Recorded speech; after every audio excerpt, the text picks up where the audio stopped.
बाद में समय काल परिस्थितियों के बाद में आज के जर्नलिज्म आप देख ही रहे हो, टीवी पत्रकारों का क्या स्थिति। मैं ये बोलता हूं कि वो जर्नलिस्ट या वो न्यूज चैनल अच्छा काम कर रहा है जिसका प्रोग्राम लगाने से पहले आपको पता ना हो कि आज वो क्या दिखाएगा या किस तरह के दिखाएगा। ये बदकिस्मती है टीवी जर्नलिस्ट की, टीवी दर्शकों की सबसे ज्यादा बदकिस्मती है कि उन्हें ये पता है कि 9 बजे के किस कार्यक्रम में, 7 बजे के किस कार्यक्रम में क्या एंगल होगा, किसकी तारीफ के कसीदे पढ़े जाएंगे और किसको प्रमोट किया जाएगा। सबको पता है कि ये इस पत्रकार की ये इमेज है, ये नहीं है। अच्छा, दूसरी, लोगों ने भी एक चश्मा पहना हुआ है। अगर आप सरकार से सवाल पूछते हैं तो वो आपको किसी एक तरफ का मान लेते हैं, अगर आप सवाल के सुर में सुर मिलाते हैं तो वो आपको किसी एक। दरअसल आप जर्नलिज्म के स्टूडेंट को बताओ, जर्नलिज्म मीडिया की जरूरत क्या है? इंडिपेंडेंट मीडिया की क्या है इसकी जरूरत? अगर सरकार का गुणगान ही करना है दिन रात और हिंदू मुसलमान ही करना है और एक नेता जो बयान दे दे उसको ठीक ठहराने के लिए ही सारी मशक्कत करना है, तो मीडिया की जरूरत क्या है? मीडिया की जरूरत क्या है? मीडिया अपना काम ये करता है कि हम वो लोग, वो जनसंख्या, समाज का वो हिस्सा जो अपनी बात, अपनी समस्याएं, अपने विचार, अपनी बातें सरकार तक या सिस्टम तक नहीं पहुंचा सके, उसके लिए एक डाकिए का काम करते हैं। वो उनके हम मैसेंजर का काम करते हैं। हम उनकी बातों को दिखाते हैं ताकि जो लोग हुक्मरान हैं, जो सत्ता में बैठे लोग हैं, वो उस चीज को महसूस करें और उसके लिए कुछ कदम उठाएं जिससे उनके जीवन में बेहतरी आए। अगर स्कूल नहीं है तो स्कूल बने, कॉलेज नहीं है तो कॉलेज बने, हॉस्पिटल नहीं है तो हॉस्पिटल बने, सड़क नहीं है तो सड़क बने, बिजली नहीं है तो बिजली बने। और ये सब है तो और भी अलग अलग तरह की समस्याएं हैं। महिलाओं के खिलाफ भेदभाव है तो वो खत्म हो। यही सब चीजें हमको दिखानी है। अब इलेक्शन है तो इलेक्शन में लोगों की विचार दिखाने, लोगों की बातें जाननी है। तो भी तो मैंने कुछ नहीं किया, मैंने ये देखा, देखो सोचते रहो, ये पूरा मामला आइडिया का है। तुम्हारे दिमाग में नए नए आइडियाज आने चाहिए। मैं चैनल्स को जब देखता था एक समय 2012-13 का 11-12-13 का समय था, तो डिबेट्स आती थी जो उसमें कभी मुल्ला बैठा लिए, कभी 4 पंडित बैठा लिए, कभी 3 बैठा लिए और यही सब डिबेट होती रहती थी। तो मेरे बाद अंदर अंदर कचोटता था मन कि बताओ यार, दर्शक घर में बैठे, उसके पास ऑप्शन क्या है? भाई टीवी और प्रिंट जर्नलिज्म में क्या फर्क है? टीवी में एक वक्त ये चैनल लगा हुआ है और इतने लोग बैठे हैं, इतने सारे लोग एक चीज देख सकते, एक कंटेंट, ये प्लस पॉइंट है। एक अखबार इतने लोग नहीं पढ़ सकते। एक अखबार में 12 पेज है, फाड़ दो तो 12 लोग पढ़ लेंगे बस, नहीं तो एक आदमी पढ़ेगा, चलो 12 पढ़ ले। लेकिन टीवी तो 150 लोग देख सकते हैं। ज्यादा रीच इसकी है। इसका डिमेरिट क्या है? इसका डिमेरिट है कि मान लो इसमें से 3 आदमी, जैसे मराठी स्टूडेंट्स हैं, आप हिंदी चैनल देख रहे हो, उनको मराठी देखना, वो तो नहीं देख सकते। इसकी डिमेरिट ये है कि आप इसको थोपते हो। जितने लोग बैठे हैं इसमें इनके पास विकल्प नहीं है। अखबार में विकल्प है, जो अगर आप मुख्य पृष्ठ पढ़ना चाहते हो तो मुख्य पृष्ठ पढ़ो, इंटरनेशनल खबर पढ़ना चाहते हो तो इंटरनेशनल पढ़ो, स्पोर्ट्स पढ़ना चाहते हो तो स्पोर्ट्स पढ़ो। टीवी में तो आप जो आ रहा है उसी को देखना, स्पोर्ट्स के लिए आपको टाइम का इंतजार करना है। तो टीवी और प्रिंट में यही फर्क है। और टीवी ने जो ये तरीका निकाला कि जनता की ड्राइंग रूम तक, लोगों के ड्राइंग रूम तक ये बहसें पहुंचा दी, ये डिबेट पहुंचा दी, उससे मिला क्या उनको? मेरा एक विरोध है ये डिबेट। मैं गलत भी हो सकता हूँ, बहुत सारे लोगों को वही अच्छा लगता होगा। आजकल तो एंकरों या अच्छे पत्रकार की यही एक खूबी है कि वो डिबेट करता है। तो बहरहाल मैं उसमें नहीं जाता। तो मेरे अंदर एक बात थी, मैंने अच्छा, बात ये भी थी कि हम लोग छोटे शहरों से आए हैं और गांव देहात से हमारा संपर्क है, तो हमको हमेशा ये लगता था कि यार ये टीवी क्या दिल्ली और मेरठ और गुड़गांव और मुंबई और पुणे और बनारस और इन्हीं लोगों के लिए है क्या? इन्हीं की खबर हमको क्यों दिखाई जा रही है? हमारी खबर क्यों नहीं दिखाई जा रही? एक बड़ा तबका उसको वो खाली दूसरे को देख रहा है, मुंबई को देख रहा है, दिल्ली को देख रहा है, छोटे शहरों को कब दिखाया जाएगा, गाँव को कब दिखाया जाएगा, कस्बों को, और उनकी बात कैसे आएगी। मैंने थोड़ा सा आइडिया के लेवल पर इसको रिवर्स किया, और यह मुझे सोशल मीडिया आने के बाद मुझे लगा कि यार हर चीज़ पे लोग फेसबुक पे, व्हाट्सएप पे, ट्विटर पे, हर सब्जेक्ट पर हर आदमी बोल रहा है, इसका मतलब हर आदमी बोलना चाहता भी है, तो इसी को टीवी में उतारा जाए। तो मैंने रिवर्स ये किया कि नेताओं और प्रवक्ताओं की डिबेट को जो टीवी चैनल या प्रोग्राम जनता तक पहुंचा रहे थे, मैंने जनता की डिबेट को नेताओं के ड्राइंग रूम तक पहुंचा दिया। अब नेता, बड़े बड़े नेता मेरा कार्यक्रम ये देखते हैं कि जनता क्या बोल रही है, क्या सोच रही है, क्या उसके मुद्दे हैं। उसमें नेता कोई नहीं है, मेरे प्रोग्राम में एक भी नेता नहीं है, कभी भी मैं किसी नेता से बात नहीं करता, कोई प्रवक्ता नहीं होता। तो ये एक मैंने प्रयोग किया जो लोगों को ठीक लगता है, और अभी तक ठीक चल रहा है, पिछले कई वर्षों से ठीक ही चल रहा है। मतलब अपनी हाँ, ये सब जर्नलिज्म की शुरुआत है। अब जो भी कह लो, बहुत सारे लोग अलग अलग तरीके से इसकी व्याख्या करते। मैंने कहा ना, वो हिंदी सम्मान वाले भी तमाम बात कह रहे थे, मैंने कहा किसके बारे में बोल रहे हो, मुझे लग ही नहीं रहा कि आप मेरे बारे में बोल रहे हो। बहरहाल मेरे पास समय बहुत कम है, मैंने कहा कि जो ज्ञान तो मेरे पास ऐसा कुछ है नहीं, बस ये है अपने पर भरोसा रखो, अपने इंटरेस्ट का काम करो, आप निश्चित तौर पर सफलता की सीढ़ियाँ चढ़ोगे, और आप अपने से आने वाले, मतलब जो लोग आज हैं, आप उनसे भी बहुत आगे जाओगे। और अभी क्या है इंडिया में, अभी तो जर्नलिज्म मतलब उस बहुत स्कोप है। टीवी न्यूज़ तो अभी बच्चे से ज़्यादा उम्र तक आ ही नहीं पाया, अभी किशोरावस्था तक भी नहीं पहुंचा है, अभी उसमें लड़कपन नहीं है। देखो, हम उसकी भाषा देखो, उसके कंटेंट को देखो, तो आप लोग इसमें, और मैं ऐसा नहीं मानता कि गंभीर कंटेंट देखने वाले लोगों की कमी। तो अभी आने वाले दिनों में आपके पास अवसर, आप लोग तो ऐसे समय में आ रहे हो जब सोशल मीडिया, तमाम प्लेटफॉर्म्स इस कदर से आए हुए हैं कि मैं बहुत सारे बच्चों को जानता हूँ जो खुद से अपना काम करके और बहुत अच्छा काम कर रहे हैं। मेरा एक जूनियर था जी न्यूज़ में, बहुत कम दिन की नौकरी में वो छोड़ गया, निकाल दिया या छोड़ गया, जो भी कहो, और उसने अपनी वाइफ के साथ मिलकर एक मीडिया कंपनी बनाई है, 18-20 लोगों को उसने नौकरी दी है, दोनों बहुत यंग से हैं, और मुझे बड़ा अच्छा लगता है। उसने पीछे दिनों मेरा पॉडकास्ट भी एक दिन कहा, भैया आपका करना है, तो मैं गया था उसके पास, तो उसका सेटअप देख के मुझे लगा कि देखो यार, 30-32 साल का लड़का 20 लोगों को नौकरी दिया है और तमाम काम कर रहा है, तो आप भी कर सकते हो और बहुत अच्छा करोगे। इसमें मेरी शुभकामनाएं भी। अगर आप लोगों के जल्दी जल्दी कुछ सवाल हो तो बताओ, और नहीं तो मुझे निकलना है। नमस्ते सर, मेरा नाम है। सबसे पहले सर, सवाल के पहले एक छोटी सी बात कहना चाहूँगा, बस एक ऑब्जर्वेशन थी। हमारी जनरेशन में ना एक शब्द होता है बाई, वो भी थोड़ा बहुत माहौल जैसा ही होता है। तो जब पेपर इनॉग्रेट हो रहा था, आई सॉ यू कि आपके जो दोनों हाथ थे वो जेब में थे, आप एकदम खड़े थे, एकदम चिल जोन में। तो कहीं ना कहीं आज की पूरी सेशन के बाद आई फेल्ट कि आप खुद में एक माहौल है। सर,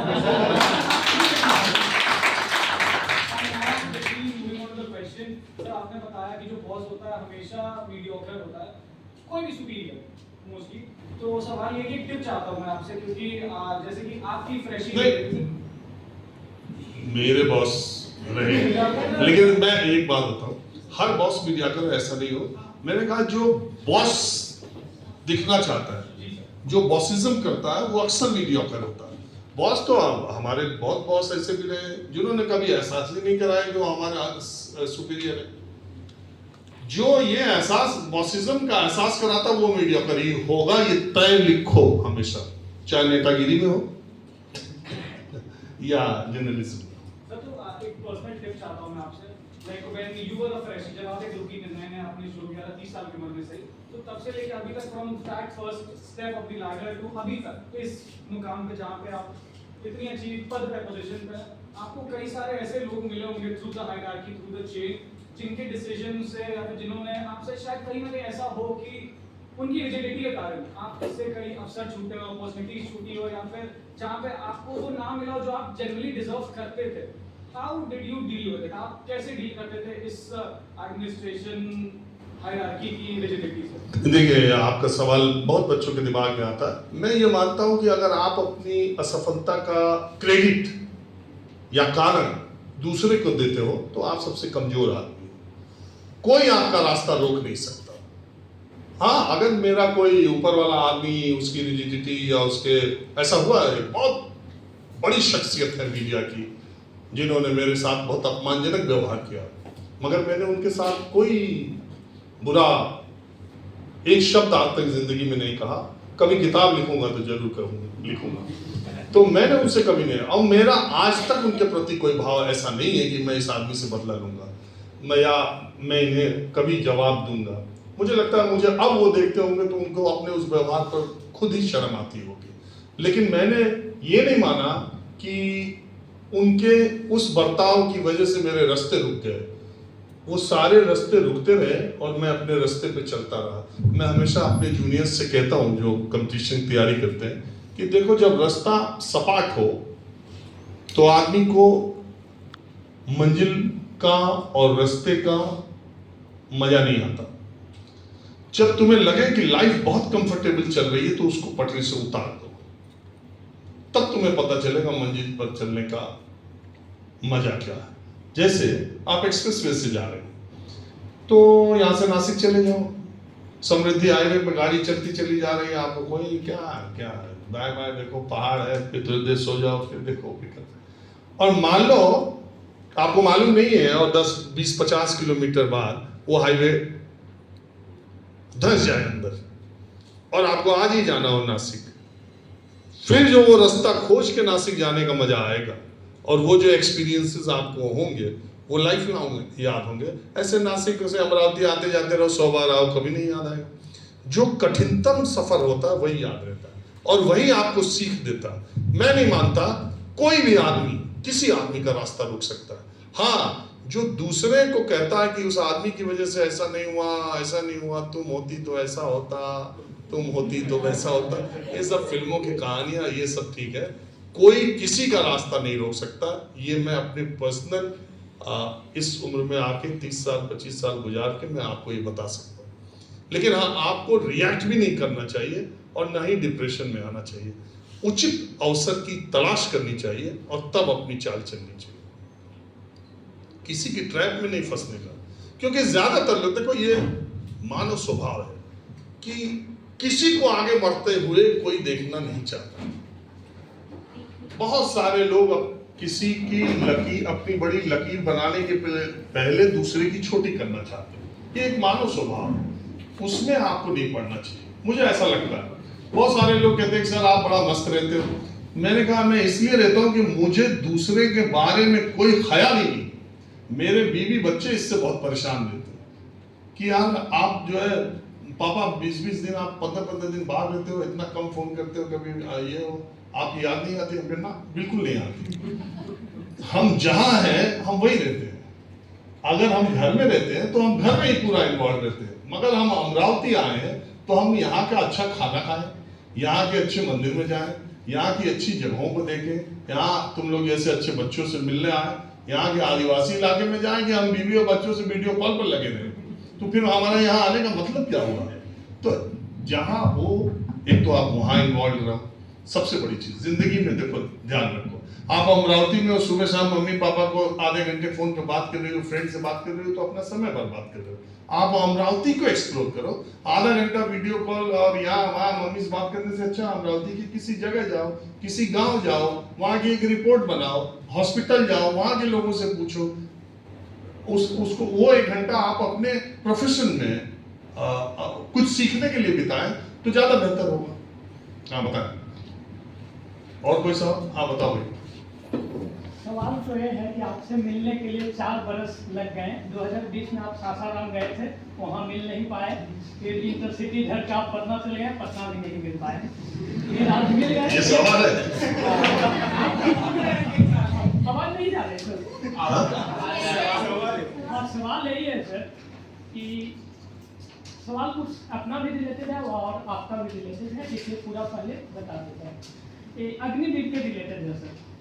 जब अग्निवीर आया था 2022 में जून में, उस समय मैं सभी मीडिया को गाली देता था, ये बात है जो सच्चाई है।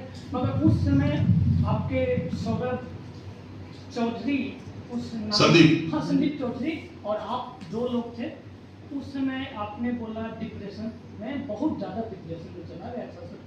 इतना डिप्रेशन में चला गया था कि 16.5 बरस से 19.5 बरस से एज होती है।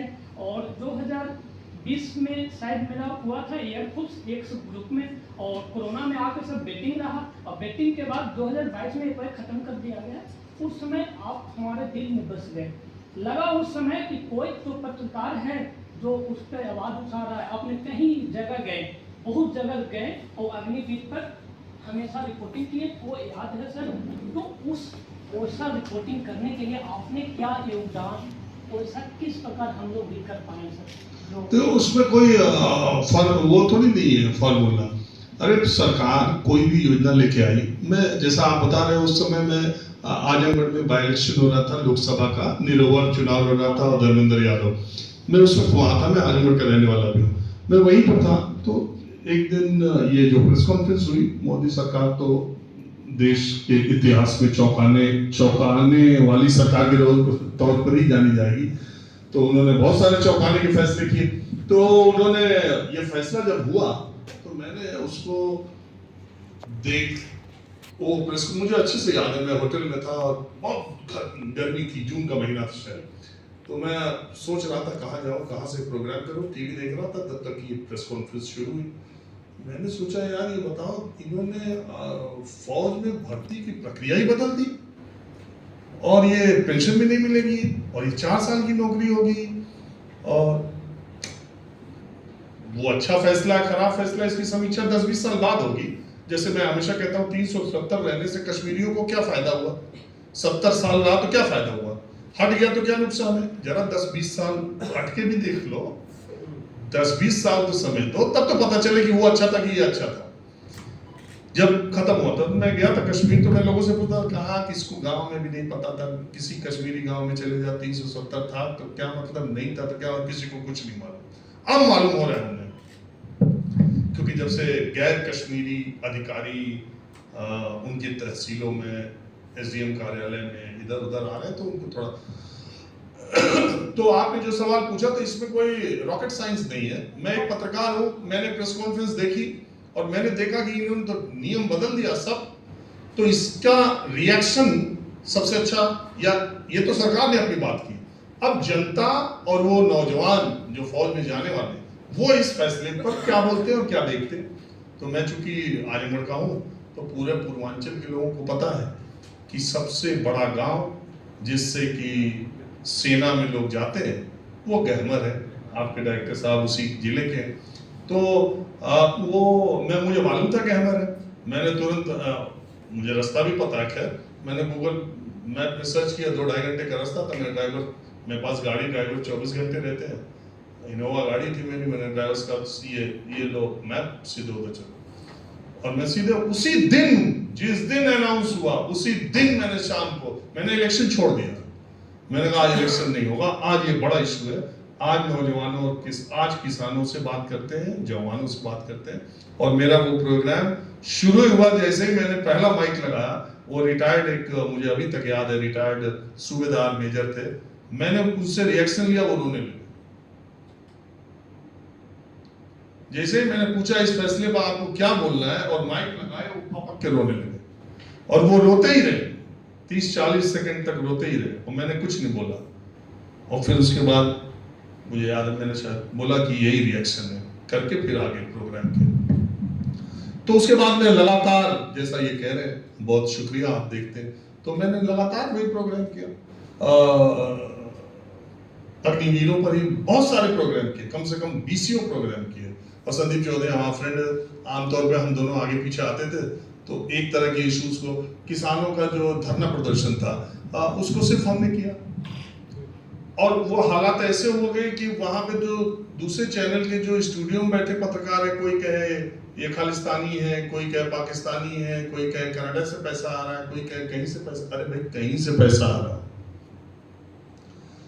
कोई एक कानून आया और उस कानून के विरोध में किसान धरने पर बैठे, तो किसान क्या कह रहे हैं, आप उनसे सरकार की बात करो। हमने जाके ये कहा कि यार आजादी के बाद तक आज तक कृषि कानूनों से संबंधित कोई कानून नहीं आया, किसी सरकार ने कृषि से संबंधित पूरे देश को प्रभावित करने वाला कानून नहीं बनाया। कम से कम एक सरकार ने नए 3 कानून बनाए।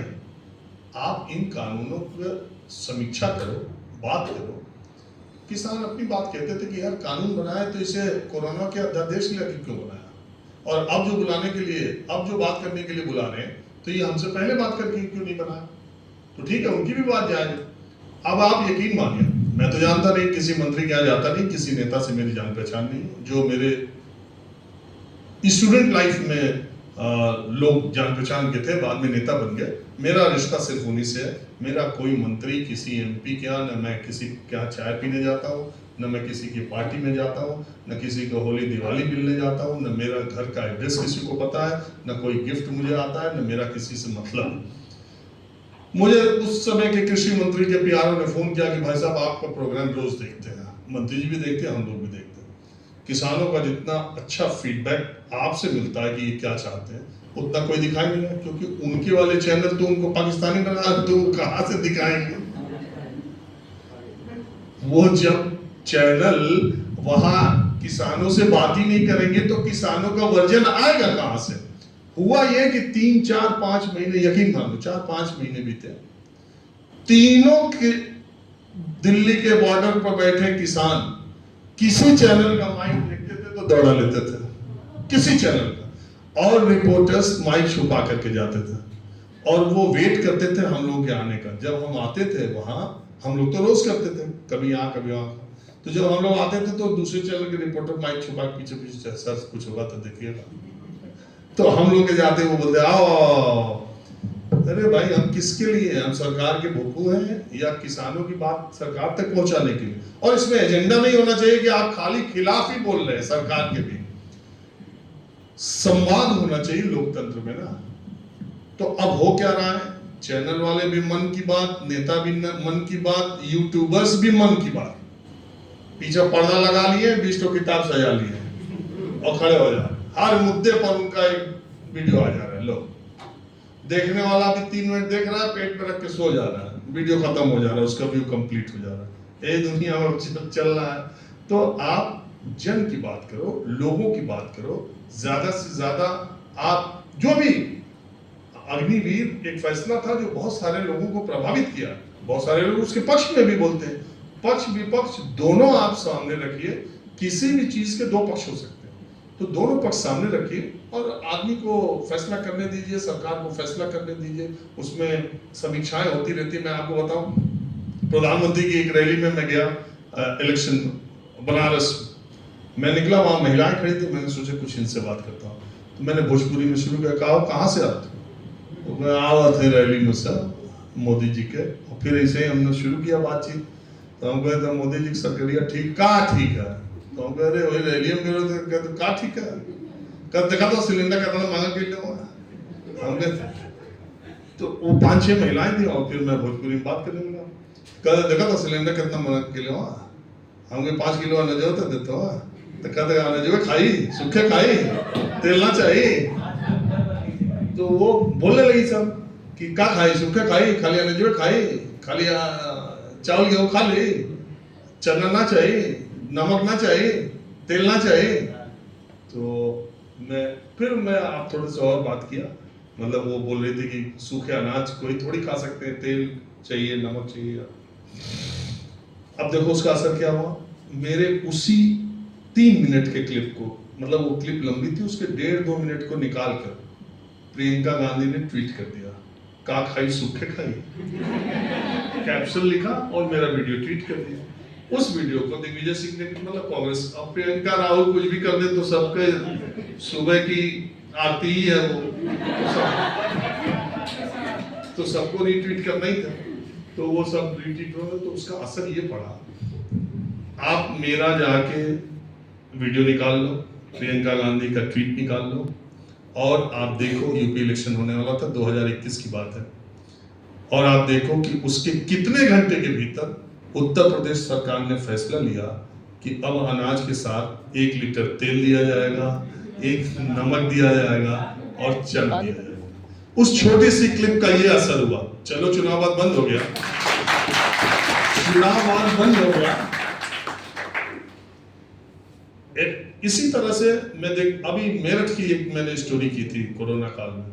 2 भाई थे, एक पुलिस डिप्टी एसपी के बेटे, वो 2 भाई, बड़ा वाला भाई जेट एयरवेज में पायलट हो गया था लेकिन वो गया नहीं था कोरोना की वजह से, उसका दूसरा भाई कुछ कर नहीं रहा था। तो इनके किसी की पहली लहर में इनके किसी जानने वाले की डेथ हो गई थी और उस वक्त इनको ऑक्सीजन सिलेंडर नहीं मिला। इन दोनों भाइयों ने ऑक्सीजन सिलेंडर की एक फैक्ट्री डाल ली छोटी सी, और बहुत लागत नहीं थी लेकिन दिमाग था, उन्होंने बना दिया। और जब दूसरी लहर आई तो मेरठ के तमाम अस्पतालों और तमाम जगहों को ऑक्सीजन सिलेंडर सप्लाई करने वाली वही छोटी फैक्ट्री लाइफलाइन बन गई। मैं गया था बंगाल, वहां से लौट के आया तो मेरे किसी जानने वाले ने फोन किया कि राजू भाई ये ऐसी ऐसी बात है। मैंने कहा मैं आता हूँ। मैं गया, मैंने देखा, मैंने वो स्टोरी दिखा दी, पूरा माहौल क्या है। आज दिखाई, परसों कल छोड़ के परसों उसका सुबह फोन आ गया उसके मालिक का, अरे सर आपका बहुत बहुत धन्यवाद ये वो। मैंने कहा क्या हो गया? बोला योगी जी आज आ रहे हैं। आप सोचिए। तो मैंने कहा योगी जी? तो बोले हाँ योगी जी आ रहे हैं, और उनके आपकी रिपोर्ट चली गई थी, कहीं से गई हो। उसने मुझसे ये कहा कि योगी जी हमारे प्लांट पर आ रहे हैं। मैंने कहा तो मैं भी आ रहा हूँ। तो अब मैं जाऊंगा तो कहाँ योगी जी जो काफिला, मेरा तो कोई मतलब है नहीं। तो मैं थोड़ा पहले ही पहुंच गया और मैं उस गांव में चला गया। तो उस गांव वाले मुझे आज भी बहुत मानते हैं। वो ये कहते हैं कि तुमने वो फैक्ट्री दिखा करके हमारा बड़ा कल्याण कर दिया। तो जानते हो क्या हुआ ये कि उसमें एक अस्पताल भी है, CSC PSC दोनों है। तो मैं जब गया तो गांव वाले वेस्टर्न यूपी के बड़े मजाकिया होते हैं, अरे आ गया, अरे तूने तो कमाल ठाड़ दिया, क्या हो गया? तो मैंने कहा क्या हुआ? बोले अस्पताल तो देख ले। तो मैं गया अस्पताल में, वहाँ तो सिलेंडर लगे हुए हैं और सारी दवाइयाँ भरी हुई हैं, पूरी बेडशीट लगी हुई है, पूरे अस्पताल का नक्शा ही चेंज हो गया। क्योंकि योगी आदित्यनाथ आ रहे थे, वो पूरे अस्पताल में रातों रात सब सिस्टम लग गया। वो तो खुश हो गए कि योगी के आने की वजह, अच्छा रोड बन गई, उनका टूटी रोड थी वो रोड बन गई, अस्पताल बन गया, अस्पताल में सब सुविधा हो गई। अब एक बार जो चीज आ गई उस पर अलर्ट हो गया, वो कहाँ जानी है? तो अस्पताल की स्थिति उस गांव की सुधर गई, सब कुछ हो गया। और योगी जी आए तो उसके फैक्ट्री को एक्सटेंशन का मदद का आश्वासन भी दिया। वो माहौल क्या है के अलावा वो स्टोरी न किसी अखबार में न किसी टीवी चैनल में, ये मेरा दावा है, मैंने ही दिखा और उसमें कुछ भी नहीं कहा। और ये कोई मैं ऐसा कोई बहुत बड़ा काम नहीं कर रहा हूं। अरे आपने कहा यार मेरे गांव में ऐसा है, मेरे गांव में वैसा है, मैं आपने चला गया दिखा दिया कि ये देखो यार। और उसमें मैंने कैप्शन दे दिया कि अशोक गहलोत, योगी आदित्यनाथ और केजरीवाल और ममता बनर्जी और नीतीश कुमार ने काश इन 2 भाइयों की तरह सोचा होता। तो यही स्टोरी है ना, 2 बच्चे मिलकर के आप ऑक्सीजन कर लेते हैं। किसी राज्य सरकार ने फैक्ट्री मतलब सोचा ही नहीं कि आएगा कोरोना या सेकेंड वेव में इतने लोग मर जाएंगे। ऐसे होता रहता है, कोई बड़ी बात नहीं। और कोई सवाल? जल्दी बताओ सवाल। तुम लोग 1 लाइन पूछते हो, बोलता मैं 100 लाइन।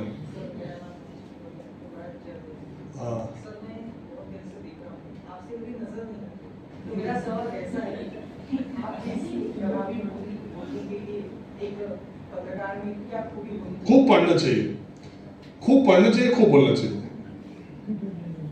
मैं सिर्फ 3 काम करता हूँ। मैं कैमरा में बैठा है, पूछ लो। मैं सिर्फ 3 काम पूरे दिन करता हूँ। या तो मैं बोलता हूँ, अब मैं गाड़ी में बैठूंगा तो मैं पूरा 3 घंटे पढ़ता हूँ, मैं पूरे टाइम गाड़ी में पढ़ता हूँ, और नहीं तो मैं लिखता हूँ। इसके अलावा मैं कोई काम नहीं करता, और या तो सो जाता हूँ। गाड़ी में तो कभी सोता नहीं। लेकिन मैं यकीन मानो, क्योंकि मैंने पहले कहा कि मेरा पैशन है। मुझे प्रॉपर्टी में कोई इंटरेस्ट नहीं, मुझे कपड़ों में कोई इंटरेस्ट नहीं, मुझे फिल्मों में कोई इंटरेस्ट नहीं, मुझे तमाम दुनियावी चीज़ों से I enjoy with in my self. मैं अपने में खुश रहता हूँ, और मेरे साथ हमेशा किताबें चलती हैं। और मैं पढ़ूँ चाहे ना पढ़ूँ, मेरे बिस्तर के किनारे किताब होनी चाहिए, नहीं तो मुझे नींद नहीं आएगी। मैं पढ़ूँ ना पढ़ूँ ये अलग बात है, मेरा मन हो तो पढ़ूंगा, नहीं मन होगा 10 पेज पढ़ूंगा, अच्छी लगेगी, पूरी रात पढ़ता रहूँगा।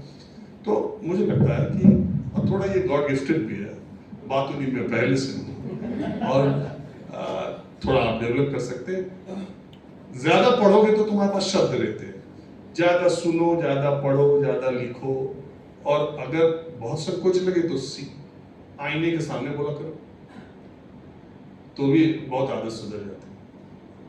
हाँ, और बताइए सर, जैसे हम जानते हैं कि हम आपको जैसे जानते हैं कि ग्राउंड रिपोर्टिंग के थ्रू आपको, अजीत अंजुम को, रवीश कुमार को, तो सर आप जब ग्राउंड में जाते हैं तो वहाँ क्या चुनौतियाँ आती है?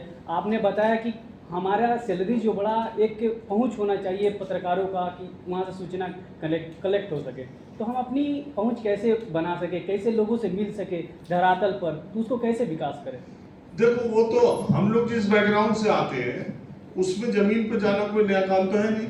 हम तो गांव देहात के, ये तो दिल्ली मुंबई में पले बड़े लोग, बड़े बड़े घरों में, कॉन्वेंट स्कूल्स में, और बरिस्ता और सीसीडी में बैठने वाले सोचे कि जमीन पर कैसे जाते हैं।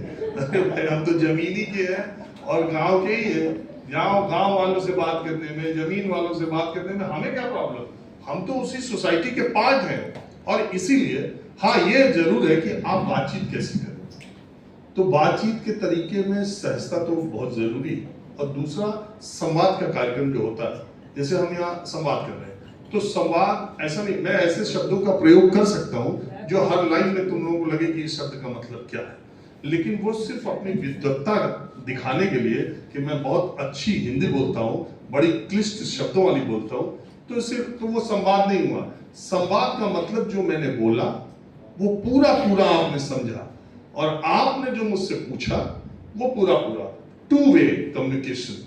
अब ऐसा नहीं है कि एक तरफा हम प्रलाप करते जा रहे हैं और आपके कुछ नहीं आ रहा, आधे लोग सो गए।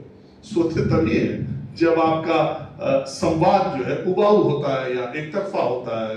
लेकिन अगर उस इंटरेस्टिंग है तो हर आदमी उसमें, तो मेरा कहने का मतलब है, अब आप जितना सहज, देखो तो प्रॉब्लम क्या है, टीवी, हम जिस मीडिया में काम करते हैं, एक शुरुआती दौर में मैंने कहा मीडिया के लोग ज्यादा आए होंगे तभी ये सब बातें थी। मेकअप इंपॉर्टेंट था, अच्छी शक्ल बहुत इंपॉर्टेंट थी। एंकर्स इस आधार पर नहीं तय किए जाते थे कि उनका कंटेंट या उनका बोलना या उनका पढ़ाई लिखाई क्या है, उनकी समझ क्या है, दिखता कौन कितना अच्छा है। अब बताओ, आज भी बहुत सारे पब्लिक के साथ शो करने वाले आज के टेलीविजन चैनलों के एंकर भी मेकअप करके जाते हैं। अब आप मेकअप करोगे और सूट टाइप कपड़े पहन लोगे, या और इसके बाद माइक लेते ही आपकी आवाज का टोन बदल जाएगा, और बताइए क्या हाल। तो सामने वाला तो आपकी एक्टिंग से वो सहज होता ही नहीं है, उसको लगता है कि कोई दूसरा आदमी आ गया। अब मेरे जैसा आदमी जो किसान की जूती पहनता है और कपड़े पहने देख ही रहो, बाल है ही नहीं, शक्ल सूरत देख ही रहो, तो जब मैं जाकर के वो जमीन पर बैठा रहता है, उसके बोरे पे बैठ जाता हूँ, जिस मोची से मैं अपना पॉलिश कराने का बहाना लेके उसके पास जाता हूँ, उसी मोची के बगल में बैठ जाता हूँ और उस पर माइक लगा देता हूँ। कैमरामैन दूर मेरा खड़ा रहता है। मैं अक्सर ऐसा शूट करता हूँ जिसमें जिससे बात कर रहा हूँ उसको कैमरा नहीं दिखता है, वो बाद में कैमरामैन आता है। जब तक मैं उसको बातचीत से सहज कर लेता हूँ तब वो कैमरा आ जाता है। कई मेरे प्रोग्राम में आप देखोगे बोलने वाला कहता है टीवी पे आ गया क्या, ये रिकॉर्ड हो रहा है क्या, तो अरे सब ऐसे ही होता है। तो ये कहने का मतलब सहजता आप में भी तो होनी चाहिए, तभी तो अगला आदमी आपसे सहज होगा। अगर मैं सहज नहीं हूँ, मैं चाहता तो यहाँ सूट पहन के आ सकता था टाई लगा के, और मैं ऐसे थोड़ा इंग्लिश बोलता, थोड़ा हिंदी के क्लिष्ट शब्दों का, और बहुत कम समय बोलता और कहता कि मेरे पास बस आप कुछ सवाल, मैं ऐसे भी कर सकता हूँ, लोग ऐसे करते भी हैं, आपके यहाँ आएंगे ऐसे बहुत लोग आते भी होंगे, आएंगे भी, लेकिन मेरा नहीं, ये मेरी ना प्रवृत्ति है ना मेरी प्रकृति है। मैं हमेशा बोलता हूँ मैं जैसा हूँ वैसा दिखता हूँ और जैसा है वैसा दिखाता हूँ।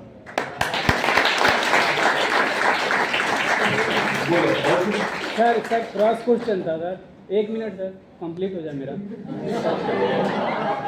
जब हम जाते हैं किसी को रिकॉर्डिंग कहीं करने जाते हैं तो माइक लगाते हैं, वो बोल नहीं पाते, चाहे किसी का इंटरव्यू देने जाते हैं तो वो समय कभी कभी नहीं दे पाते हैं। आप भी ऐसा फेस किए होंगे, तो हमको अभी कैसा, सामने वाला नहीं बोलता, कभी कभी नहीं जवाब दे पाता, नहीं बोलता तो उसको बुलवाओ, इंटरव्यू देने। देखो जाके तुम जैसे ही पूछोगे कि किसको वोट दोगे तो वो नहीं बोलेगा। जी सर, तो आप जाके पूछो और काका क्या हाल है, बोले एकदम बढ़िया। क्या करते हो, कुछ नहीं बैठे। अच्छा क्या उम्र है, बोले 72 साल। क्या दवाई खाते हो, कहना कोई दवाई नहीं। तो कैसे 72 साल में दवाई नहीं खा रहे हो, अखबार पढ़ लेते हो? हाँ बिना चश्मा के। तो कैसे? कुछ नहीं, दूध खा पीते हैं और क्या, सामान्य खाना खाते हैं, सवेरे उठ के टहलते हैं। तो हम तो वजन तो आपका कम नहीं लग रहा। तो कहे खाते पीते ना है। तो आपके घर में कौन कौन है, तो बताइए। तो क्या होता है, तो खेती होती है। कितनी होती है, क्या क्या होती है? कि गेहूं होती है, सोयाबीन होता है। सोयाबीन का दाम ठीक मिल रहा है? अरे कुछ नहीं, सरकारें बेकार है। तो उसको आपको ले आना है ना। अब आप ये अगर आप सीधे किसान के पास जाओ, कहो सोयाबीन का कैसा चल रहा है, मुंह पिटा सा आदमी। उसको तो आपको एट ईज करना है। जनता से बात करना इतना आसान नहीं है। नेता से तो आप लिख के सवाल जा सकते हैं। तो अब जनता को आप ले आते हो धीरे धीरे धीरे धीरे। अब देखो ये सबके बातचीत का अलग अलग तरीका, मेरा अलग तरीका है, कुछ लोग अलग तरीके से करते हैं। मैं अपना बता सकता हूँ। मुझे लगता है सामने वाले को सहज करना सर चाहिए। वही तरीका से हम लोग आपको पसंद करते हैं, जो सहजता है ना, वही सबसे हम लोग को अच्छा लगता है बात करने का। चलिए। अच्छा है। सर मेरा नाम शीर है, मैं बनारस का हूँ। तो सर मेरा सवाल ये है कि सर आज मीडिया जो है सर दो भागों में डिवाइडेशन हो चुका है। तो सर हम लोग के लिए बहुत बड़ी चुनौती है कि कैसे उन चीज़ों को फेस करना है। सर उस पर एक आध बात बता दें कि हम लोग अभी स्टार्ट कर रहे हैं बिगनर से। देखो, तो आप मीडिया को कह रहे हो, मैं तो कह रहा हूँ पूरा समाज ही बढ़ चुका है।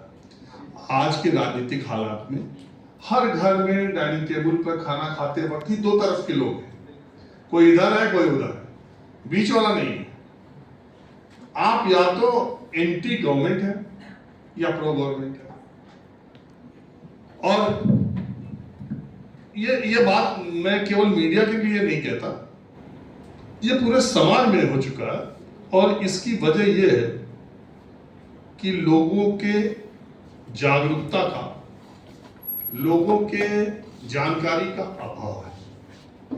जज आदमी तभी हो सकता है जब उसे एक तरफा जानकारी, मतलब आप किसी को जज कर रहे हैं, मेरा कहने का मतलब, और जजमेंट दे दे रहे हैं बिना दोनों पक्षों को जाने, तो इसका मतलब आपको जानकारी का अभाव है। कोई भी सरकार पूर्णतया गलत नहीं हो सकती, कोई भी नेता पूर्णतया गलत नहीं हो सकता, कोई भी नीति पूर्णतया गलत नहीं हो सकती, और कोई भी चीज पूरे तौर पे सही भी नहीं हो सकती। उसके दो पक्ष हो सकते हैं, दोनों को सामने रखने का काम मीडिया का है। लेकिन दुर्भाग्य है कि न समाज में, मीडिया में भी एक ही पक्ष ज्यादा दिखाई देता है, या इधर का या उधर का। जो हमारा मेन मीडिया है, मेन स्ट्रीम मीडिया, वो एक तरफ है, सोशल मीडिया एक तरफ, और दोनों ने अपने क्लाइंटेल खोज रखे हैं। ऐसे ऐसे जर्नलिस्ट यूट्यूब पे बड़े बड़े, उन्होंने क्लाइंट के हिसाब से वीडियो बनाना है, कंटेंट के हिसाब से वीडियो नहीं बनाते। वो क्लाइंट के हिसाब से उसके टैग ऐसे देते हैं, अमित शाह मोदी को आया महाराष्ट्र में पसीना। अब वो आरएसएस मुख्यालय के होश उड़े, ठीक है, तो राहुल गांधी और प्रियंका गांधी का ये आखिरी चुनाव है। ऐसा कंटेंट और ऐसी चीजें, वो पहले हम लोग के जमाने में, जब पता नहीं तुम लोग तो नहीं देखे होगे, हम लोग के जमाने में जब फिल्में नई रिलीज होती थी बॉलीवुड की, तो रिक्शे पर माइक लेके उसका प्रचार किया जाता था। तो उसी तरह का प्रचार आजकल मीडिया वाले करते हैं अपने कंटेंट का। हाँ बताओ। बस एक दो और, मैं 12:30 निकलना था, 12:36 हो गया। बोलिए। मेरा नाम अली मुर्तज़ा है और मैं सीतामढ़ी बिहार का रहने वाला हूँ। सर मैं आज के हालात पे बात करना चाहता हूँ कि आज के हालात में मीडिया के और देश के हालात है, तो क्या आपको लगता है, आप बहुत माजी से आ रहे हैं पत्रकारिता करते हुए, और इसके सहाफत के मुस्तकबिल में क्या बेहतर होने की उम्मीद है? कि जैसे मीडिया का आज के दौर में देखा जाता है कि कोई संतुलन नहीं होता है खबरों में, और मैं स्ट्रीम मीडिया की मैं ज़्यादातर बात कर रहा हूँ कि कोई संतुलन नहीं होता। तो मैं उस पर बस नवाज देवबंदी साहब के एक शेर सुनाना चाहता हूँ आपको कि जलते घर को देखने वालों, फूस का छप्पर आपका है, आग के पीछे तेज हवा है, बाकी मुकद्दर आपका है। उसके कदम पे मैं भी चुप था, मेरा नंबर अब आया, मेरे कदम पे आप भी चुप है, अगला नंबर आप। देखो बहुत अच्छी शायर है आवाज देती। एक बात बताता हूं मैं आपको, ये बातें कि देश कहा जाएगा, समाज कहा जाएगा, मीडिया कहा जाएगा, ये बड़ी आदर्शवादी बातें, कहीं कुछ नहीं जाता है, सब यही है। आपको जाना कहाँ है पहले ये तय कीजिए। एक किस्सा बताता हूँ, मेरे पसंदीदा राजनेताओं में चंद्रशेखर जी भी हैं। तो डायमंड जुबली हॉस्टल हमारे इलाहाबाद यूनिवर्सिटी का बहुत अच्छा हॉस्टल है, उसमें एक बार वो आए, ऐसे ही हम स्टूडेंट्स की तरह बैठे हुए थे, जितनी संख्या यहाँ है ऐसे ही, मैं किसको अदरवाइज मत लेना प्लीज। तो एक लड़के ने उनसे पूछा, उस समय इकोनॉमिक लिबरलाइजेशन का मामला चल रहा था, नरसिम्हा राव गवर्नमेंट मनमोहन सिंह मंत्री थे, उन्होंने आर्थिक उदारीकरण और लिबरलाइजेशन ये फैसले लिया। तो एक लड़का खड़ा होकर पूछा, इस सर एक बात बताइए, ये जो आर्थिक उदारीकरण हो रहा है, सब विदेशी कंपनियां भारत आ जाएंगी, रोजगार के अवसर सीमित हो जाएंगे, मल्टीनेशनल कंपनीज हमारे संसाधनों पर कब्जा करेगी, देश कहाँ जाएगा, देश का भविष्य आप क्या देखते हैं? तो चंद्रशेखर जी ने कहा, पहले चिंता करो, 1200 रुपया किसान तुम्हारा बाप जो भेज रहा है, तो तुम कहाँ जाओ? सबसे ज्यादा हमको खतरा तुम्हारे भविष्य का दिखाई दे रहा है। तुम अपने पैरों पर खड़े हो जाओ, तुम अपना भविष्य संभाल लो, देश का भविष्य संभाल लो। यही राय मेरी भी है कि तुम अच्छे पत्रकार बन जाओ, तुम अपने करियर को अच्छा बनाओ, मीडिया एकदम अच्छा हो जाएगा। अब आने वाले तो आप ही पत्रकार हो ना, अब हमारी पीढ़ी ने जो कूड़ा करकट किया छोड़ो, अब आप आ रहे हो, आप नए हो, नई हवा के झोंके की तरह, नदी में नए पानी की तरह आप आइए और इन गंदगियों को आप साफ करेंगे, और मीडिया को जैसा चाहते हैं आप वैसा आप लोग ही बनाएंगे। अब आप ही के हाथ में है। अब हम लोगों का तो मामला ढलान पे चल रहा। हाँ। सर मेरा नाम रंजीत है, मैं पत्रकारिता का छात्र हूं। हमें यहाँ सिखाया जाता है कि पत्रकारिता बहुत, कोई कहता है कि आप सिर्फ फैक्ट से डील करें, कोई कहता है अपना अलग अलग पर्सपेक्टिव से। अभी हाल में हम देख रहे हैं कि सारे मीडिया ग्रुप्स में टीआरपीआइजेशन हो जा रहा है, न्यूज़ के साथ सेंसेशनलाइजेशन हो जा रहा है, और अभी हम सब यहाँ से पत्रकारिता की पढ़ाई करके उनसे मीडिया ग्रुप्स में जाएंगे, और हमारा जो व्यक्तिगत विचार है और जो हमारे मीडिया ग्रुप का विचार होगा उसमें बहुत भेद हो सकता है। जैसे अभी बिल्कुल इलेक्शन कमीशन के हेड ने चुनाव अनाउंस करते हुए कहा कि इलेक्शन के जो पोलिंग्स हैं, पोलिंग के रिजल्ट आ रहे हैं, एग्जिट पोल है, वो डिस्टॉर्टेशन है। तो हम अपनी व्यक्तिगत विचार और मीडिया हमारा जो काम करने जाएंगे उसके विचार, उसमें जो भेद होगा उससे कैसे कोप कर पाएंगे? तुम भी पूछ लो सांसद। हाँ देखो, एक बात मैं बताऊं, जो बात उनके लिए मैंने कही, अभी आप आए नहीं इस फील्ड में ना, जब तक आदमी जर्नलिज्म की फील्ड में नहीं आता है तब तक वो भगत सिंह जैसा क्रांतिकारी विचार रखता है। जैसे ही वो नौकरी में आता है और फिर उसके जब उसके हिसाब किताब पता चलता है तो फिर वो उसी रंगत में रंगने ढंगने लगता है। मेरा सवाल इससे अलग है। मैं ये दावे के साथ कह सकता हूं कि पिछले 25-26 वर्षों में 25 वर्षों में करीब करीब, अरे इतना उम्र बताने का सही है भी नहीं, मगर मैं ये कह सकता हूं कि मैं पिछले 25 वर्षों के अपने अनुभव में मैंने आज तक किसी चैनल में कोई समझौता नहीं किया, और मेरे बॉस ने या किसी ने जो कुछ किया, मेरा मन हुआ तो मैंने किया, मुझे लगा कि ये करने लायक नहीं तो मैंने नहीं किया। मेरे ऊपर किसी तरह की कोई बंदिश नहीं है, आज भी नहीं है और पहले भी नहीं थी, और किसी संस्थान ने नहीं डाली और न किसी बॉस ने डाली। तो ये पहले से आप दिमाग में लेके चल रहे हो कि मीडिया हाउस ऐसा बोलेगा, फिर ये जो जर्नलिज्म जो लोगों ने करके इस तरह का किया कि आप सवाल पूछ रहे हैं, किस किस मीडिया हाउसेस ने कहा था कि ऐसे आप इस लाइन लो?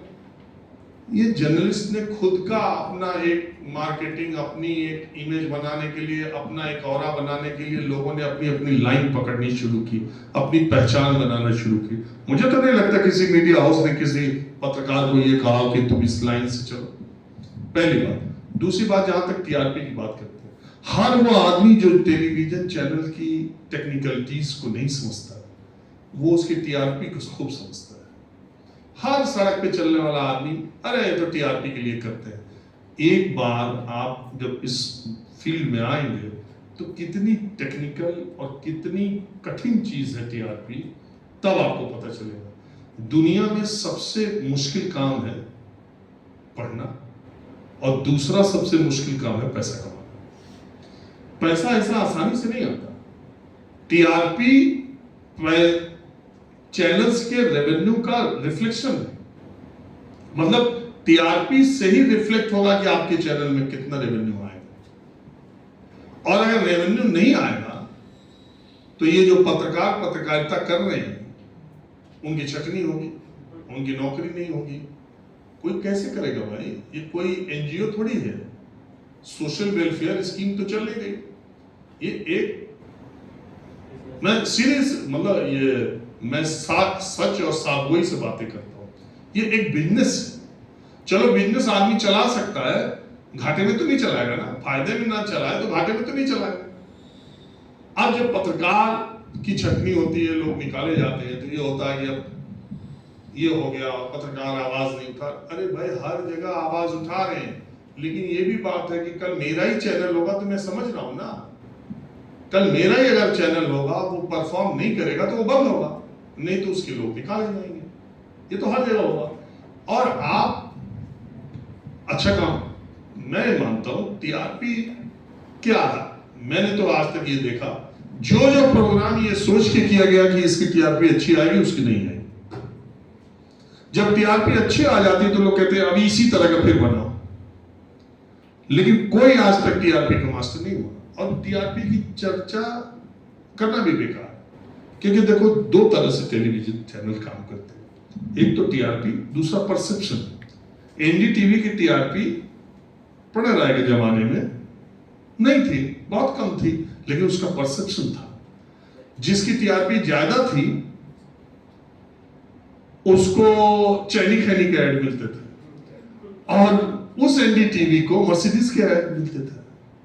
तो एक मर्सिडीज का ऐड 2 घंटे के गुटखा और खैनी और पैनी के ऐड पे भारी पड़ता है ना। तो परसेप्शन, आपका परसेप्शन अच्छा है तो भी मार्केट आपको पैसा देता है, टीआरपी आपको पैसा देता है। लेकिन ये पूरे न्यूज चैनल को प्रभावित करता हो ऐसा नहीं है। और हर प्रोग्राम न्यूज चैनल में टीआरपी सोच के बनाया जाए ऐसा भी नहीं है। न्यूज को बनाया जाता है हाँ, लिखने का, उसको प्रेजेंट करने का, उसको इंटरेस्टिंग बनाने का, ये भी एक हुनर है। जब आप आएंगे तब आपको पता चलेगा, बाहर से नहीं, अंदर घुसो। बाहर से सिस्टम को गाली देने में मजा नहीं है, अंदर घुस के उसको सुधारने में मजा है। जैसा चाहते हो वैसा बना।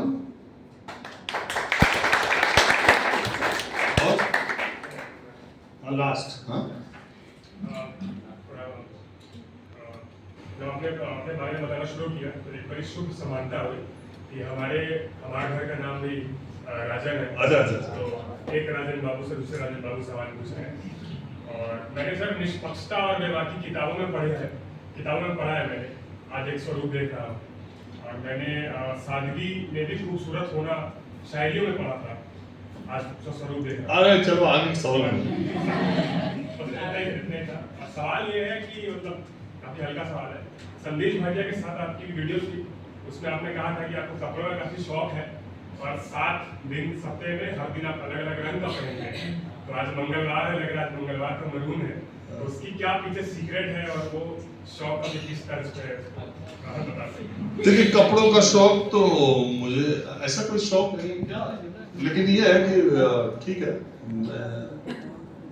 पहले शुरू से है, पता नहीं क्यों है, लेकिन ये जो रंग के हिसाब से दरअसल क्या है कि वो संदेश भाटिया बहुत फेमस है यंगस्टर्स में। और मुझे मतलब ये है कि उनका फोन और मैसेज जब आया तो मुझे मालूम नहीं था कि ये कौन है, क्योंकि मैं बहुत ज्यादा वीडियोस वगैरह देखता नहीं। मैंने आपको पहले कहा कि मैं समय का सदुपयोग पढ़ने में या लिखने में इसमें ज्यादा करता हूँ, मैं वीडियोस बहुत ज्यादा देखता नहीं। अच्छा मन भी भर जाता है ना, सुबह शाम टीवी और वीडियो में काम ही कर रहे हैं। फिर तो हालांकि वो बहुत ही लोकप्रिय है संदेश, तो मैं नहीं जानता था। फिर मैंने उनको फोन किया तो उन्होंने कहा सर हम आप पे एक शूट करना चाहते हैं आप पे। मैंने कहा भैया मैं किस काम पे, मेरा क्या करोगे? तो मैं बनारस आजमगढ़ में था, वो बनारस प्लेन में आए 3-4 लोगों की टीम लेके, और वहां से 2 इनोवा गाड़ी करके मेरे पास आए मुझे शूट करने के लिए। वो भी मंगलवार का दिन था, मैं इसी तरह की किसी रेड शर्ट में था, तो मैंने रास्ते में वो था, तो मैंने पूछा कि आप नॉनवेज खाते हो? उन्होंने कहा हाँ। तो हमने कहा ठीक, पहले आओ खाना खाओ फिर शूट करना। तो उसी खाने वाली दुकान पर उसने शर्ट पे, तो क्या ना वो व्यंग भी बहुत करता है, तो उसने लाल रंग पे कुछ व्यंग किया। मैं समझ रहा था उसको, मैंने उसको भी अवॉइड किया कि उसमें उसके, तो लाल रंग पे पूछा कि आज आप लाल पहनते हैं, थोड़ा कम्युनिस्ट की तरफ ले जा रहा था। मेरे कुछ लोग ये इमेज बनाते हैं कि ये एंटी एस्टेब्लिशमेंट है, तो मैं कहता हूँ ये मेरे लिए गर्व का विषय है, सरकार किसी की भी रहे मैं उसके खिलाफ ही रहूंगा। तो और जहां जिसकी रहे, अब दिल्ली के चुनाव हो रहे हैं, मैं सारे सवाल अरविंद केजरीवाल की आम आदमी पार्टी से पूछूंगा, बंगाल में होते हैं ममता बनर्जी से पूछता हूँ, और अभी यहाँ के हो रहे तो शिंदे से पूछूंगा, उद्धव की रहती तो उनसे पूछता। ये होना चाहिए, और क्या, मुझे कोई सर्किट हाउस में कमरा चाहिए। तो वो हाँ, तो संदेश का जो आपने सवाल पूछा, तो उसने पूछा ऐसे ही, तो मैंने उसमें बोल दिया कि मैं डिवाइस कपड़े पहनता हूँ दिन के हिसाब से। तो देखो मान्यताएं, ऐसा कुछ नहीं कि मैं कोई चीज मानता हूँ, ये मुझे क्या बोलूं, मुझे बहुत सुविधाजनक लगता है। जैसे मैं अभी 15 दिनों के लिए मैं आया हूँ टूर पे, 6 तारीख को चला, 21 तक रहूंगा, तो मैंने 2-2 सातों रंग की 2-2 शर्ट पहन ली, मतलब रख ली। तो मेरे सब रंग के अलग अलग है, 7 दिन रहना है तो 1-1, 14 दिन रहना है तो 2-2, ऐसे रख ली। तो अब हमें साफ करने का और कॉम्बिनेशन मिलाने का, और उठ पटांग अक्सर से देखो ना, घर में लड़की हो, बेटी हो, बहन हो, वाइफ हो, कपड़ा पहन के पुरुष निकलता है, कहते ये क्या कॉम्बिनेशन पहन लिया, इस पे ये जाता है, इस पे, तो वो उससे मैं फ्री रहता हूँ, मेरा डिसाइडेड है डे के हिसाब से। और इसका मेरे जीवन पर कोई असर या मैंने कोई ज्योतिष या खगोल शास्त्र के हिसाब से तो ऐसा कुछ भी नहीं है। मैं बस खाली बस एक सुविधाजनक है, और अब इतना लोगों ने कह दिया तो मैं सोचता हूँ इसको फॉलो ही किया जाए। किसी दिन नहीं पहनोगे कहेंगे आज ये दिन है ये पहना, तो इससे वो राहत इंदौरी का एक शेर है ना कि अफवाह थी कि मेरी तबीयत खराब है, लोगों ने पूछ के बीमार, तो लोग इतना पूछने लगते हैं तो कंफर्टेबल, ये सब का कोई मतलब नहीं है। दुनिया में सिर्फ 2-3 चीजों का मतलब है, आप अपने पैशन के हिसाब का प्रोफेशन चुनिए, जिस चीज में इंटरेस्ट हो आप वही कीजिए, और जो आपका मन करे वही करें। मैं हमेशा ये बात कहता हूँ, ऑस्ट्रेलियन नर्स की एक किताब है 5 Regrets of Dying, मैंने पहले भी कई जगह जिक्र किया। उस नर्स को ये था कि उस अस्पताल में उसकी ड्यूटी थी जहाँ लोग बड़े यूरोपियन और बड़े विकसित देशों में ये व्यवस्था है कि माँ बाप बूढ़े हो जाएं फैमिली के, तो उनको हॉस्पिटल में रख देते हैं और अच्छा पैसा लेते हैं वो लोग और अच्छी सुविधाएं देते हैं, फिर उनकी डेथ वहीं हो जाती है। लड़के बच्चे और रिलेटिव्स वहीं हॉस्पिटल में मिलने के लिए आते हैं, तो वहाँ नर्सेज उनकी सेवा करती हैं। और तो एक नर्स ने एक प्रयोग अच्छा किया, उसने हर मरने वाले आदमी से पहले से बात करना शुरू कर दी, और जो लोग मरे वहां पे, और उनसे वो पूछा कि आपको मरते वक्त आपको रिग्रेट क्या है, सबसे ज्यादा खेद किस बात का है। तो ज्यादातर लोगों ने, आपको जान के आश्चर्य होगा, पहला नंबर जिन लोगों का आया उन लोगों ने यही कहा कि मरते वक्त हमें ये लग रहा है कि हमने अपने मन का नहीं किया, हमने कभी सोसाइटी के, कभी माँ बाप के, कभी अपनी सर्कमस्टेंसेस की वजह से हमने वो नहीं किया जो हम करना चाहते थे। और अब मरते वक्त यही है कि जिंदगी फिर अगर मिली तो हम वही करेंगे जो हमारा मन करेगा। तो मेरी सलाह आपको है कि मरते वक्त आपको भी ये रिग्रेट ना हो कि मैंने ये नहीं किया, मैंने अपने मन का नहीं किया। करना अपने मन का तो सफलता खुद ब खुद तुम्हारे पैरों में गिरेगी। आज बस इतना ही, फिर मुलाकात होगी।